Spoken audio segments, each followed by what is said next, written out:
So ಇವಾಗ ನಿಮ್ದು project ಆಗಿರ್ಬೋದು, ಇವಾಗ ಏನಿದೆ ನಿಮ್ಮ ಅಪ್ಕಮಿಂಗ್ ಪ್ರಾಜೆಕ್ಟ್ ಆಗಿರೋದು ಅಟ್ ಪ್ರೆಸೆಂಟ್ ಈ ವರ್ಷ ಏನಾದ್ರು ಫಿಲಮ್ ರಿಲೀಸ್ ಆಗೋ ಇದೆಯಾ? ಸರ್ ಇನ್ನ 3 ಸಿನಿಮಾ ಇದೆ ರಿಲೀಸ್ಗೆ. ಹ್ಮ್. ಈಗ 2 ಅಂತೂ ವಿತ್ ಸೆನ್ಸರ್ ಅಲ್ಲಿ ಆಗಿ ರೆಡಿ ಇಟ್ಕೊಂಡಿದ್ದಾರೆ ಸರ್. ಓಕೆ. ಒಂದು ನಿಧಾನವಾಗಿ ಚಲಿಸಿ ಅಂತ ಇದೆ, ಇನ್ನೊಂದು ವಜ್ರಾಸ್ತ್ರ ಅಂತ ಒಂದು ಸಿನಿಮಾ ಇದೆ. ಹ್ಮ್. ಎಲ್ಲ ಕಂಪ್ಲೀಟ್ ಮಾಡ್ಕೊಟ್ಟಿದ್ದೀನಿ. ಹ್ಮ್. ಅದ್ 2 ಸಿನಿಮಾನು ರಿಲೀಸಿಗೆ ರೆಡಿ ಇದೆ. ಹ್ಮ್. ಬಟ್ ಅವ್ರಿಗೆ ಯಾವಾಗ ದುಡ್ಡು ರೆಡಿ ಆಗುತ್ತೆ ಅದನ್ನ ನೋಡ್ಕೊಂಡು ರಿಲೀಸ್ ಮಾಡ್ತಾರೆ. ಹ್ಮ್. ಹ್ಮ್. ಆಮೇಲೆ ಇನ್ನೊಂದೇನ್ ಗೊತ್ತಾ ಸರ್, ಹೊಸಬ್ರು ಬರ್ತಾರಲ್ಲ, ಎಷ್ಟೋ ಜನ ಡೈರೆಕ್ಟರ್ಸು ಪ್ರೊಡ್ಯೂಸರ್ಸು ಎಲ್ಲ, ಹಾ. ಅವ್ರಿಗೆ ಅವ್ರೇನ್ ಮಾಡ್ತಾರೆ, ಈ ಥರದ್ದು ಒಂದು ಸಿನಿಮಾ ಇದೆ ಮಾಡ್ಬಿಡೋಣ ಅಂತಾರೆ. ಬಟ್ ರಿಲೀಸ್ಗೆ ಎಷ್ಟು ಬೇಕಾಗುತ್ತೆ ಅಮೌಂಟು, ಹ್ಮ್. ಆ ಪೋಸ್ಟ್ ಪ್ರೊಡಕ್ಷನ್ ವರ್ಕ್ಗೆ ಏನು ಖರ್ಚಾಗುತ್ತೆ, ಪ್ರಮೋಷನ್ ಹೆಂಗೆ ಮಾಡಬೇಕು, ಪ್ರಮೋಷನ್ ಇಲ್ಲ ಅಂದರೆ ಇವತ್ತು ಜನ ಸಿನಿಮಾಗೆ ಥಿಯೇಟ್ರಿಗೆ ಬರಲ್ಲ. ಹೌದು. ಸೊ ನಾನು ಅದಕ್ಕೆ ಇವಾಗ ಏನು ಮಾಡ್ತೀನಿ, ಯಾರಾದರೂ ಸಿನಿಮಾ ಮಾಡಕ್ಕೆ ಇದೆ ಸರ್, ಒಂದು ಒಳ್ಳೆ ಕತೆ ಇದೆ, ಹ್ಮ್. ಮಾಡ್ತೀರಾ ಸರ್ ಅಂತ ಅಂದಾಗ ಏನು ಬಜೆಟ್ ಸರ್ ಹ್ಮ್. ಅಂತ ಕೇಳ್ತೀನಿ. ಹ್ಮ್. ಸರ್ ಈ ಥರದ್ದು ಒಂದು 50 ಲಕ್ಷ ಸರಿ ಸರ್, ಅಥವಾ 20 ಲಕ್ಷ ಸರಿ ಸರ್. ರಿಲೀಸ್ಗೆ ಸರ್ ಅಮೌಂಟ್ ಇದೆಯಾ, ಹ್ಮ್. ರಿಲೀಸ್ ಮಾಡ್ಬಿಡೋಣ ಸರ್. ಹ್ಮ್. OTT ಅಮೆಝಾನು ನೆಟ್ಫ್ಲಿಕ್ಸ್ ಅಲ್ಲೆಲ್ಲ ತಗೊಂಡ್ಬಿಡ್ತಾರೆ. ಹೆಂಗ್ ತಗೋತಾರೆ ಸರ್? ಓಕೆ. OTT ಅಮೆಝಾನ್ ಹೆಂಗ್ ತಗೊಂಡ್ಬಿಡ್ತಾರೆ? ಏನ್ ವರ್ಷಕ್ಕೆ 350 ಸಿನಿಮಾ ಅಂದ್ರೆ 350 ಸಿನಿಮಾದಲ್ಲೂ OTT ತಗೋತಾರ? ತಗೊಳ್ಳೋದು. ಹೆಂಗ್ ಮಾಡ್ತೀರಾ? ನನ್ಗೆ ಅದನ್ನ ಹೇಳ್ಬಿಡಿ. ಇಲ್ಲ ಸರ್ ಡೈರೆಕ್ಟರ್ ಗೊತ್ತಂತೆ. ಹ್ಮ್. ಆಯ್ತು, ಡೈರೆಕ್ಟರ್ ಬಂದಿದ್ರೆ ಡೈರೆಕ್ಟರ್ನ ಕೇಳ್ತೀನಿ. ಆಯ್ತಪ್ಪ, ನಿನ್ಗೆ ಯಾರು ಪರಿಚಯ ಇದಾರಪ್ಪ OTT ರಿಲೀಸ್ ಮಾಡೋದಕ್ಕೆ? ಹಾ. ನೀನ್ ಏನ್ ಕ್ವಾಲಿಟಿ ಕೊಡ್ತೀಯ? 20 ಲಕ್ಷ 50 ಲಕ್ಷದಲ್ಲಿ ಸಿನಿಮಾ ಮಾಡ್ತೀನಿ ಅಂದ್ರೆ ಹ್ಮ್. ಯಾವ ಕ್ಯಾಮ್ರಾ ಯೂಸ್ ಮಾಡ್ತೀಯಾ? ಅದ್ರ ಬಾಡ್ಗೆ ಎಲ್ಲ ಹೆಂಗ್ ಮೇಂಟೈನ್ ಮಾಡ್ತೀಯಾ? ಹೋಗ್ಲಿ, ಆರ್ಟಿಸ್ಟ್ಗೆ ಹಂಗಾರೆ ಪೇಮೆಂಟ್ ಕೊಡಲ್ವಾ? ಹಾ. ಫ್ರೀಯಾಗಿ ಮಾಡ್ತಾ ಇರ್ಬೇಕಾಗಾದ್ರೆ ಹ್ಮ್. ಅದೇನಾಗ್ಬಿಡುತ್ತೆ ಅಂದ್ರೆ ಸರ್, ನೀವು ಯಾವಾಗ ಫ್ರೀಯಾಗಿ ಮಾಡಿಸ್ಕೋತಿರಲ್ಲ, ಅದು 1 ಸಿನಿಮಾ 2 ಸಿನಿಮಾ 3 ಸಿನಿಮಾ ಸರಿ ಫ್ರೀಯಾಗಿ ಮಾಡೋದು. ಹೌದು. ಎಲ್ಲಾ ಸಿನಿಮಾದಲ್ಲೂ ಫ್ರೀಯಾಗೆ ಮಾಡ್ತಾ ಇರ್ತೀನಿ ಅಂದಾಗ ನೀವೊಂಥರ ಫ್ರೀ ಆಫ್ ಕಾಸ್ಟ್ ಹ್ಮ್. ಎಲ್ಲಾರ್ಗು ಹೇಳ್ಕೊಂಡ್ ಬಂದ್ಬಿಡ್ತಾರೆ. ಓಕೆ. ಇವನ ಬರ್ತಾನೆ ಬಿಡು, ಹಾ. ಫ್ರೀಯಾಗಿ ಬರ್ತಾನ ಅವ್ನಿಗೆ ಹ್ಮ್. ಅದೇನ್ ಪ್ರಾಬ್ಲಮ್ ಇಲ್ಲ, ಅವ್ನು ಫ್ರೀಯಾಗಿ ಮಾಡ್ಕೊಡ್ತಾನೆ. ಹ್ಮ್. ಅದು ಫ್ರೀ ಆ ಥರ. ಆ ರೀತಿ ಮಾತುಗಳು ಬಂದ್ಬಿಡುತ್ತೆ. ಹ್ಮ್. ಅದೇನಾಗುತ್ತೆ, ಆ ವ್ಯಕ್ತಿ ಎಲ್ಲೋ ಒಂದ್ ಕಡೆ ಹ್ಮ್. ಅವಂದು ಅಂತ ಒಂದು ಕಮಿಟ್ಮೆಂಟ್ ಅಥವಾ ಅವನದೊಂದು ಜೀವನ ಅಂತ ಇರುತ್ತಲ್ಲ, ಹ್ಮ್. ಅಲ್ಲಿ ಯಾವಾಗ ಅವನು ಕೊರಗ್ತಾನೆ ನೋಡಿ, ಅದು ಸಿನಿಮಾಗೆ ಎಫೆಕ್ಟ್ ಆಗುತ್ತೆ. ಹ್ಮ್. ಹ್ಮ್. ಹ್ಮ್. ಆರ್ಟಿಸ್ಟ್ ಯಾವತ್ತು ಕೊರಗ್ತಾನೆ, ಹಾ. ಸಿನಿಮಾ ಏಟು ಬೀಳುತ್ತೆ. ಅದಕ್ಕೆ ಸಿನಿಮಾಗಳು ಓಡಲ್ಲ, ಫ್ಲಾಪ್ ಆಗಿ ಹೋಗ್ಬಿಡುತ್ತೆ. ಹೌದು. ಅದಾಗಿದೆ ಸರ್ ತುಂಬಾ. ಹ್ಮ್. ನನಗೂ ಅಷ್ಟೇ, ಎಷ್ಟೋ ಸಿನಿಮಾಗಳು ನಾನು ಮಾಡಿದ್ದೀನಿ, ದುಡ್ಡು ಕೊಟ್ಟಿಲ್ಲ. ಹ್ಮ್. ಸರಿ ಆಯ್ತು, ನನ್ಗೊಂದು ಅನುಭವ ಸಿಕ್ತು, ಆಯ್ತು. ಆ ತರ ಎಷ್ಟಂತ ಮಾಡ್ಕೊಂಡು ಹೋಗ್ಲಿ, ಬಂದಾಗೆಲ್ಲ ಫ್ರೀಯಾಗಿ ಬನ್ನಿ ಸರ್ ಅಂತ ಅಂದ್ರೆ ಹ್ಮ್. ಅಟ್ಲೀಸ್ಟ್ ಪೆಟ್ರೋಲ್ ಕನ್ವೆನ್ಸ್ ಹೋಗೋದಕ್ಕೆ ಬರೋದಕ್ಕೆ ಹೌದು. ಅದೆಲ್ಲಾನು ನೋಡ್ಕೋಬೇಕು. ನೋಡ್ಬಿಟ್ಟು ಅವರು ಇದು ಮಾಡ್ಕೋಬೇಕು, ಅರ್ಥ ಮಾಡ್ಕೋಬೇಕು ಅಷ್ಟೇ. ಹೌದು. ಅದಕ್ಕೆ ಯಾಕೆ ಎಲ್ಲರೂ ದೊಡ್ಡ ಪ್ರೊಡಕ್ಷನ್ನು, ಹ್ಮ್. ಒಂದು ದೊಡ್ಡ ಬ್ಯಾನರ್ ಅಲ್ಲಿ ಕಾಣಿಸ್ಕೋಬೇಕು ಅಂತ ಹೇಳ್ತಾರೆ ಅಂದ್ರೆ ಇದಕ್ಕೋಸ್ಕರನೇ. ಅವ್ರದೆಲ್ಲ ಹೆಂಗಿರುತ್ತೆ ಗೊತ್ತಾ, ಅಟ್ಲೀಸ್ಟ್ ದುಡ್ಡು ಕೊಡ್ಲಿಲ್ಲ ಅಂದ್ರೆ ಒಂದು ಕನ್ವೆನ್ಸ್ ಅಂತ ಆದ್ರೂ ಕೊಟ್ಟು ಕಳಿಸ್ಬಿಡ್ತಾರೆ. ಹ್ಮ್. ಹ್ಮ್. ನಾಳೆ ದಿನ ಅವ್ನು ಹೋಗ್ಬಿಟ್ಟು ಹೇಳ್ಬೇಕು, ಈ ಥರದ್ದು ಒಂದು ಸಿನಿಮಾ ಮಾಡಿದೀನಿ, ದೊಡ್ಡ ಬಜೆಟ್ ಅಲ್ಲಿ ಬರ್ತಾ ಇದೆ ಅಂತ ಅನ್ಬಿಟ್ಟು. ಹೌದು. ಹಾಗೆ ತುಂಬಾ ಕಷ್ಟ ಸರ್ ಸಿನಿಮಾ ಇಂಡಸ್ಟ್ರಿ, ಅನ್ಕೊಂಡಂಗಲ್ಲ. ಸಮುದ್ರ ತರ ಇದು. ಹ್ಮ್. ರಾಜಕೀಯ, ಸಿನಿಮಾ, ಹ್ಮ್. ಈ ಮಾಡ್ಲಿಂಗ್ ಕ್ಷೇತ್ರ, ಸ್ಪೋರ್ಟ್ಸ್, ಅದೇ ಕ್ರಿಕೆಟ್, ಅದಾದ್ಮೇಲೆ ರೌಡಿಸಮ್ ಫೀಲ್ಡ್, ಈ 5 ಫೀಲ್ಡ್ನು ಒಂಥರ ಸಮುದ್ರನೇ. ಎಲ್ಲ ಒಂದ್ ಕಡೆ ಕೆಲ್ಸಕ್ಕೆ ಹೋಗ್ಬಿಟ್ಟು ಬಂದ್ಬಿಡ್ತೀನಿ ಅಂದ್ರೆ ಅದೊಂಥರ, ಹ್ಮ್. ಬೆಳಗ್ಗೆ ಹೋಗ್ತೀನಿ, ಸಾಯಂಕಾಲ ಕೆಲಸ ಮುಗಿಸ್ಕೊಂಡು ನನ್ನ ಪಾಡಕ್ ಬರ್ತೀನಿ. ಬರ್ತೀನಿ, ಹೌದು. ಬಟ್ ಇದು ಒಂಥರ ಸಮುದ್ರದಲ್ಲಿ ಈಜೋದಿದೆಯಲ್ಲ, ಹಾ. ಇಲ್ಲಿ ನಾನು ಅಣ್ಣ ಅಪ್ಪ ಅಂತ ಅನ್ಕೊಂಡಿದ್ರೆ ಓಕೆ, ನಾನು ಅಂದ್ರೆ ಅಷ್ಟೇ, ಮುಗೀತು. ಮುಗೀತು. ಹಾಗೆ ಸಖತ್ತು. ಒಂದೊಂದು ಹೆಜ್ಜೆ ಇಡಬೇಕಾದ್ರೂ ಹುಷಾರಾಗಿ ಇಡಬೇಕು, ಹ್ಮ್. ಏನೇ ಮಾತಾಡ್ಬೇಕಾದ್ರೂ ಹುಷಾರಾಗಿ ಮಾತಾಡಬೇಕು. ದೊಡ್ಡವ್ರಿಗೆ, ಹಳೆ ಕಲಾವಿದ್ರು ಯಾರೇ ಇತ್ತು ಅಂದ್ರೆ ಒಂದು ರೆಸ್ಪೆಕ್ಟ್ ಕೊಟ್ಟು ಹ್ಮ್. ಹ್ಮ್. ಹ್ಮ್. ಚೆನ್ನಾಗಿರ್ಬೇಕು, ಒಂದು ತುಂಬು ಕುಟುಂಬದ ಥರ ಇರಬೇಕು. ಹ್ಮ್. ಇವತ್ತಿನಲ್ಲಿ ಇರೋರಿಗೆಲ್ಲ ಏನಂತ ಹೇಳಿದ್ರೆ ಸರ್, 1-2 ಮಾಡಿರ್ತಾರೆ, ಕಾಲ್ ಮೇಲೆ ಕಾಲು ಹಾಕೊಂಡು ಕೂತಿರ್ತಾರೆ. ಅದನ್ನ ನಾನೇ ನೋಡಿದ್ದೀನಿ ತುಂಬಾ ಸತಿ. ಹ್ಮ್. ಹ್ಮ್. ಈಗ ಹೊಸ ಹೀರೋಯಿನ್ಗಳು ಬರ್ತಾರೆ, ನೀವು ಅವಾಗಲೇ ಒಂದು ಪ್ರಶ್ನೆ ಕೇಳಿದ್ರಿ ನನಗೆ, ಸರ್ ಹೀರೋಯಿನ್ಗಳಲ್ಲಿ ಯಾರು ಇಷ್ಟ ಯಾರು? ಅಂತ. ಹೌದು, ಹೌದು. ನನಗೆ ಏನಕ್ಕೆ ಯಾರ ಹೆಸರು ಹೇಳೋದಕ್ಕೆ ಬರ್ತಿಲ್ಲ ಅಂತ ಹೇಳಿದ್ರೆ, ಹ್ಮ್. ನಾನು ತುಂಬಾ ಜನನ್ನ ಭೇಟಿ ಆಗಿದ್ದೀನಿ ಸರ್. ಹೊಸ ಹೀರೋಯಿನ್ಗಳು ಈಗ ನನ್ನ ಸಿನಿಮಾಗೆ ತಗೋಬೇಕು ಅಂತ ಅಂದಾಗ ಹ್ಮ್. ಆರ್ಟಿಸ್ಟ್ಗೆ, ಸರ್ ನಮ್ಮ ಕನ್ನಡದವರು ಕೊಡಿ ಸರ್, ಹ್ಮ್. ಬೇರೆ ಯಾರಿಗೂ ಬೇಡ ಸರ್ ಅಂತ ನಮ್ಮ ಡೈರೆಕ್ಟರ್ಗೆ ಹೇಳಿದ್ದೀನಿ, ನಮ್ಮ ಹ್ಮ್. ಪ್ರೊಡ್ಯೂಸರ್ಗೂ ಕನ್ವಿನ್ಸ್ ಮಾಡಿದ್ದೀನಿ. ಆಮೇಲೆ ನೋಡಿ ಸರ್, ಅವ್ರು ಏನು ಟ್ಯಾಲೆಂಟ್ ಇದೆ ಅವತ್ತು ಒಂದು ಆಡಿಷನ್ ಮಾಡಿ ಕರೆಸ್ಕೊಳ್ಳಿ ಅಂತ ಅಂದ್ಬಿಟ್ಟು ಹೇಳಿದ್ದೀನಿ. ಹೌದು. ಕಾಲ್ ಮೇಲೆ ಕಾಲು ಹಾಕೊಂಡು ಇರ್ತಾರೆ. ಹ್ಮ್. ಸರ್ ನಂಗೆ ದೊಡ್ಡ ಪ್ರೊಡಕ್ಷನ್ಸ್ ಇಂದ ನನಗೆ ಆಫರ್ಗಳು ಬಂತು, ಏನು ಪೇಮೆಂಟ್ ಕೊಡ್ತೀರಾ? ಕತೆ ಕೇಳ್ತಾ ಇಲ್ಲ, ಅವರು ಡೈರೆಕ್ಟ್ ಪೇಮೆಂಟ್ಗೆ ಬರ್ತಾರೆ. ಹ್ಮ್. ಹ್ಮ್. ಎಷ್ಟು ಕೊಡ್ತೀರಾ? ಹ್ಮ್. ಈ ತರನಾ? ಇನ್ನೊಂದಷ್ಟು ಕ್ಯಾಟಗಿರಿ ಇದೆ. ಹ್ಮ್. ಅವ್ರುಗಳು ಹೆಂಗೆ ಗೊತ್ತಾ, ಸರ್ ನಾನು ಇವತ್ತು ಎಣ್ಣೆ ಹಚ್ಕೊಂಡ್ಬಿಟ್ಟಿದ್ದೀನಿ, ಬರೋದಕ್ಕಾಗಲ್ಲ, ಹಾ. ನಾಳೆ ಬರ್ಬೋದಾ? ಓ. ಅವ್ರು ಯಾವ್ದು ಮಾಡಿರಲ್ಲ, ಹಾ. ಆ ರೀತಿ ಹೇಳ್ತಾರೆ. ನಾನು ಯಾರೋ ರಿಲೇಟಿವ್ ಬಂದಿದ್ದಾರೆ, ಅವ್ರ ಜೊತೆ ಎಲ್ಲೋ ಶಾಪಿಂಗ್ ಹೋಗ್ಬೇಕು ಈಚೆ ಕಡೆ, ಹ್ಮ್. ಸೊ ಇವತ್ತು ಬರೋಕ್ಕಾಗಲ್ಲ, ನಾಳೆ ನಾಡಿದ್ದಕ್ಕೆ ಪೋಸ್ಟ್ಪೋನ್ ಮಾಡ್ಕೋಬಹುದಾ? ಹ್ಮ್. ಹ್ಮ್. ಹಂಗಂದಾಗ ನಾನು ಅವಾಗ ಅನ್ಕೋತಾ ಇರ್ತೀನಿ, ಅಲ್ಲ ಇಲ್ಲಿ ಕಷ್ಟಪಟ್ಟು ಒಂದು ಸಿನಿಮಾ ಅಂತ ಒಂದು ಟೀಮ್ ಅಂತ ಮಾಡ್ಕೋತಾ ಇದೀವಿ, ಹಾ. ಇವರು ಇಲ್ಲೇ ಕರೆಕ್ಟಾಗಿ ಬರಲ್ಲ ಅಂದ್ರೆ ನಾಳೆ ದಿನ ಶೂಟಿಂಗ್ ಇಲ್ಲಿ ಕರೆಕ್ಟಾಗಿ ಬರ್ತಾರೆ. ಇನ್ನು ಫಸ್ಟ್ ಫಿಲಮ್ಗೆ ಈ ತರ ಹ್ಮ್. ಮಾಡಿದ್ರೆ ಆ ತರ ತುಂಬಾ ಜನ ಹೇಳಿದಾರಲ್ಲ, ಹ್ಮ್. ಅಯ್ಯೋ ಬಿಡುಗರು ಅಂದ್ಬಿಟ್ಟು ಅದಕ್ಕೆ ನಾನು ಇನ್ವಾಲ್ವೇ ಆಗೋದಕ್ಕೆ ಹೋಗಲ್ಲ. ಹ್ಮ್. ನಂದು ಏನಿದೆ ಪಾತ್ರ, ನನ್ನ ಕ್ಯಾರೆಕ್ಟರ್ ಏನು, ಹೌದಾ ಸರಿ ಸರ್ ಆಯ್ತು ಅಂತ ಇರ್ತೀನಿ. ಆರ್ಟಿಸ್ಟ್ಗಳಿಗೆಲ್ಲ ತಲೆ ಕೆಡಿಸ್ಕೊಳಕ್ ಹೋಗಲ್ಲ. ಮತ್ತೆ ಯಾರು ತುಂಬಾ ಡೆಡಿಕೇಶನ್ ಇಟ್ಕೊಂಡಿರ್ತಾರಲ್ಲ ಸರ್, ಅವ್ರ ನಂಬರ್ ನನ್ನ ಕಾಂಟ್ಯಾಕ್ಟ್ ಇಟ್ಕೊಂಡು ನನ್ನ ಸಿನಿಮಾದಲ್ಲಿ 100% ಮಾಡಿಸ್ತೀನಿ. ಅವರೆಲ್ಲ ಏನಿಲ್ಲ ಪಾಪ, ಫೋನ್ ಮಾಡಿದ ತಕ್ಷಣ ಊರ್ ಬಿಟ್ಟು ಊರ್ ಬರ್ತಾರೆ, ಒಂದಿನ ಮುಂಚೆ ಹೇಳಿ ಸರ್ ಸಾಕು ಅಂತ. ಅವ್ರು ಚಿಕ್ಕ ಪಾತ್ರ ಮಾಡಿದ್ರು ಏನೋ ದೊಡ್ಡ ಇದು, ಇವ್ರ ಅಂಜಣ್ಣ ಅವರ ಸಿನಿಮಾದಲ್ಲಿ ನಾನು ಆಕ್ಟ್ ಮಾಡಿದ್ದೀನಿ ಅಂತ ಖುಷಿಯಿಂದ ಹೇಳ್ಕೋತಾರೆ. ಅದರದ್ದೊಂದು ಬ್ಲೆಸ್ಸಿಂಗ್ಸ್ ನನಗಿದೆ ಸರ್, ಅದಕ್ಕೆ ನಾನು ಇವತ್ತು ಚೆನ್ನಾಗಿದ್ದೀನಿ. ಯಾರ ಹತ್ರನೂ ಹೋಗ್ಬಿಟ್ಟು ಸರ್ ದಯವಿಟ್ಟು ಕೊಡಿ ಸರ್ ಅಂತ ಬಕೆಟ್ ಹಿಡಿಯಲ್ಲ ಸರ್. ನಾನು ಸಿನಿಮಾ ಮಾಡಿದ್ದೀನಿ, ನಾನು ಮುಂಚೆ ಸೀರಿಯಲ್ ಇಂದಾನೇ ಬಂದಿದ್ದು, ಅದಾದ್ಮೇಲೆ ಆಂಕರಿಂಗ್ ಮಾಡ್ಕೊಂಡು ಬಂದೆ. ಯೂಟ್ಯೂಬ್ ಚಾನಲ್ ಅಲ್ಲಿ ಯೂಟ್ಯೂಬ್ ಸ್ಟಾರ್ಟಿಂಗ್ ಓಪನ್ ಆಯ್ತಲ್ಲ ಉದಯ ಚಾನಲ್, ಅವಾಗ್ಲೂ ನಾನು ಆಂಕರ್ ಮಾಡಿದ್ದೆ. ಸಾಯಂಕಾಲ ಪ್ರೋಗ್ರಾಮ್ ಮಾಡಬೇಕಾಗಿತ್ತು, ನನಗೆ ಮಧ್ಯಾಹ್ನ ಕೊಟ್ರು. ಮಧ್ಯಾಹ್ನ ಯಾರು ಟಿವಿಲಿ ನೋಡಲ್ಲ, ಎಲ್ಲ ಕೆಲ್ಸಕ್ಕೆ ಹೋಗಿರ್ತಾರೆ. ನಂಗೆ ಸಾಯಂಕಾಲ ಬೇಕು ಅಂದ್ರೆ ಮಧ್ಯಾಹ್ನ ಕೊಟ್ರು. ಸರಿ ಬಿಡು, ಇದೆಲ್ಲ ಒಂದೊಂದು ಎಕ್ಸ್ಪೀರಿಯನ್ಸ್ ಅಂತ ಅನ್ಕೊಂಡೆ ಮಾಡ್ಕೊಂಡು ಬಂದೆ. ಅದಾದ್ಮೇಲೆ ಸಣ್ಣ ಪುಟ್ಟ ವಿಲನ್ಗಳಾಗಿ ಆಕ್ಟ್ ಮಾಡಿದೆ. ಅದಾದ್ಮೇಲೆ ಹೀರೋ ಆಗಿ ಬಂದೆ.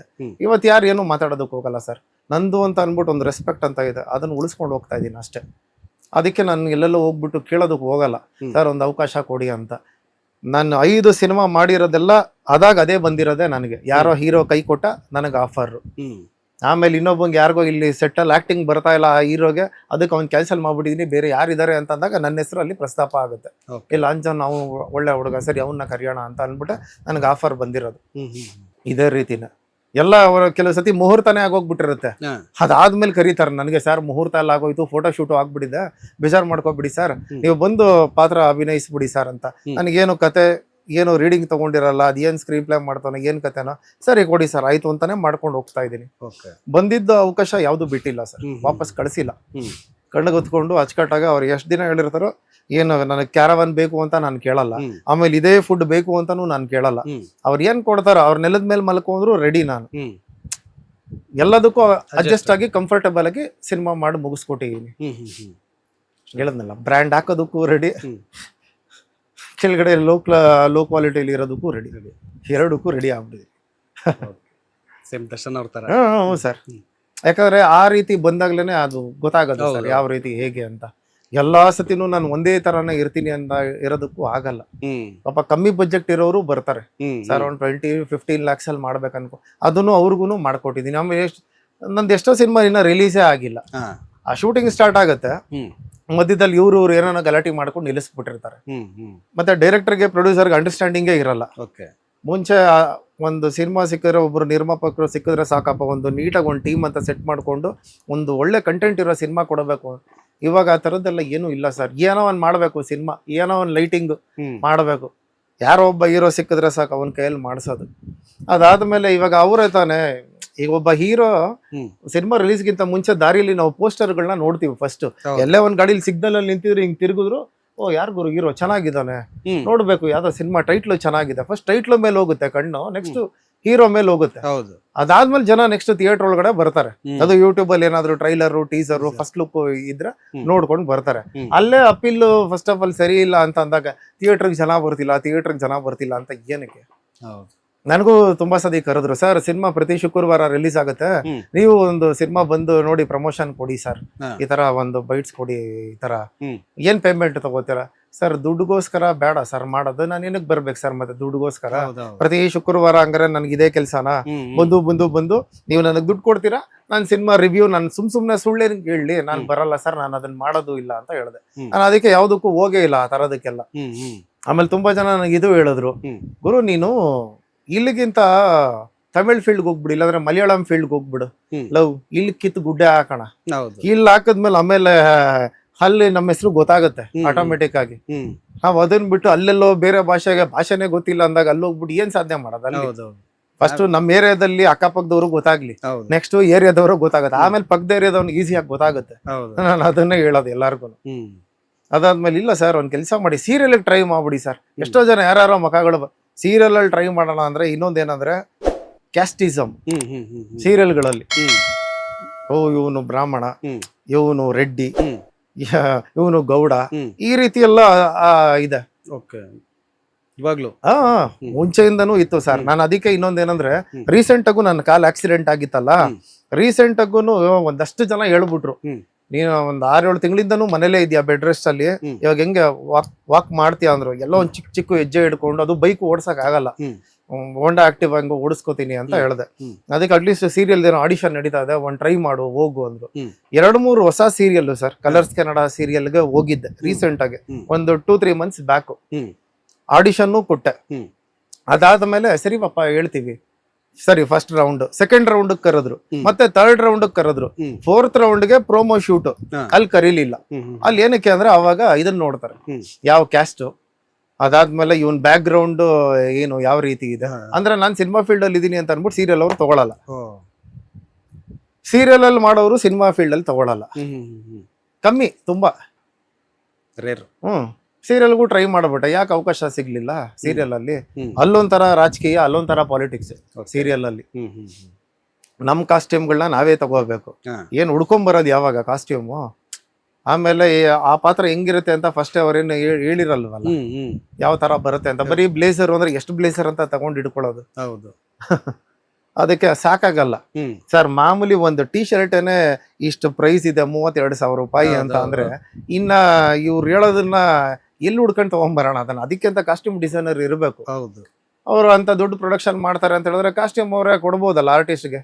ಅವ್ರ ದುಡ್ಡು ಪೇಮೆಂಟ್ ಕಮ್ಮಿ ಕೊಡ್ಲಿ, ಬಟ್ ಕಾಸ್ಟ್ಯೂಮ್ ಆದ್ರೂ ಸೌಲಭ್ಯ ಕೊಡಬೇಕು. ನಾನು ಸಿನಿಮಾದವ್ರಿಗೂ ಅಷ್ಟೇ, ನಾನು ಸಿನಿಮಾದಲ್ಲಿ ಮಾಡೋರ್ಗೂ ಅಷ್ಟೇ, ಸರ್ ನನ್ಗೆ ಏನ್ ಬೇಕಾದ್ರು ಕೊಡಿ, ಹೆಂಗ್ ಬೇಕಾದ್ರು ಇದು ಬಿಡ್ತೀನಿ, ಬಟ್ ಕಾಸ್ಟ್ಯೂಮ್ ಅಂತೂ ನೀವೇ ಕೊಟ್ಬಿಡಿ ಸರ್ ಅಂತಾನೆ ನಾನು ಕೇಳೋದು. ಯಾಕಂದ್ರೆ ನೀವ್ ಯಾವ ತರ ಕತೆ ಇಮ್ಯಾಜಿನೇಷನ್ ಇರುತ್ತೋ ನಾನು ಅದನ್ನ ಹುಡ್ಕೊಂಡು ತಗೊಂಡ್ಬರಕ್ ಆಗಲ್ಲ. ನೀನ್ ಇಷ್ಟ ಬಂದಾಗ ನೀನ್ ಹಾಕು ಅಂತ ಹೇಳ್ಬಿಡಿ, ಇನ್ ಮಿಕ್ಕಿದ್ ನಾನ್ ಹಾಕೊಂಡ್ ಬರ್ತೀನಿ. ಆಮೇಲೆ ಇನ್ನೊಂದಷ್ಟು ಜನ ಹೇಳಿದ್ರು, ನೀನು ಸೀರಿಯಲ್ಗಿಂತ ಬಿಗ್ ಬಾಸ್ಗೆ ಹೋಗ್ಬಿಡ್ಬೇಕಾಯ್ತು. ಗುರು ಏನಕ್ ಗುರು ಬಿಗ್ ಬಾಸ್ಗೆ ಹೋಗ್ಲಿ ನಾನು? ಆಯ್ತು ಬಿಗ್ ಬಾಸ್ಗೆ ಹೋಗ್ಬಿಟ್ಟು ಬರ್ತೀನಿ. ಆಚೆ ಬಂದ್ಮೇಲೆ ಏನ್ ಮಾಡ್ಲಿ? ಏನ್ ಅಂಗಡಿ ಓಪನಿಂಗ್ ಮಾಡ್ಲಾ? ಅದಾದ್ಮೇಲೆ ಯಾವ್ದೋ ಒಂದು ಜ್ಯುವೆಲರಿ ಆಡ್ ಇರುತ್ತೆ ಅದನ್ನ ಮಾಡ್ಲಾ? ಅದಾದ್ಮೇಲೆ ಒಂದಷ್ಟು ಫಂಕ್ಷನ್ಗಳು ಅಟೆಂಡ್ ಮಾಡ್ಲಾ? ನಾನ್ ಏನು ಮಾಡಿಲ್ಲ ಅಂದ್ರೆ ಒಂದ್ 2,000ದಿಂದ 3,000 ಫಂಕ್ಷನ್ ಅಟೆಂಡ್ ಮಾಡ್ಬಿಟ್ಟಿದೀನಿ. ಬಿಗ್ ಬಾಸ್ಗೆ ಹೋಗ್ಬಿಟ್ಟು ಬಂದ್ಬಿಟ್ಟು ನಾನು ಏನ್ ಮಾಡ್ಲಿ? ಇವಾಗ್ಲೇ ಮಾಡ್ತಾ ಇದೀರಾ? ಇವಾಗ್ಲೇ ಮಾಡ್ತಾ ಇದೀನಿ ನಾನು ಅದನ್ನ. ಇವಾಗ ಅವ್ರು ಅದನ್ನೇ ಮಾಡ್ತಾ ಇದಾರೆ. ಅವ್ರು ಇವಾಗ ಆಚೆಯಿಂದ ಏನ್ ಬಂದಿದ ತಕ್ಷಣ ಇಲ್ಲಿ ಪಾಪ ಇಲ್ಲಿ ಒಂದ್ ಸಿನಿಮಾ ರೆಡಿ ಇದೆ, ಹಿಂಗ್ ಸೆಟ್ ಇರ್ತಾ ಇದೆ, ನೀನೇ ಒಂದ್ 4-5 ಸಿನಿಮಾ ಬುಕ್ ಆಗ್ಬಿಟ್ಟಿದೆ ಅಂತ ಯಾರು ಟೋಕನ್ ಅಡ್ವಾನ್ಸ್ ಅಂತೂ ಕೊಟ್ಟಿಲ್ಲ. ಆಮೇಲೆ ಇನ್ನೊಂದು ಆ ಶೋ ಒಳ್ಳೆ ಶೋನೇ ಸರ್, ಎಂಟರ್ಟೈನ್ಮೆಂಟ್ ಅಷ್ಟೇ. ಅದರಿಂದನೇ ಜೀವನ ಇದೆ, ಅದರಿಂದನೇ ಲೈಫ್ ಇದೆ ಅಂತ ನನಗೇನು ಅನ್ಸಿಲ್ಲ.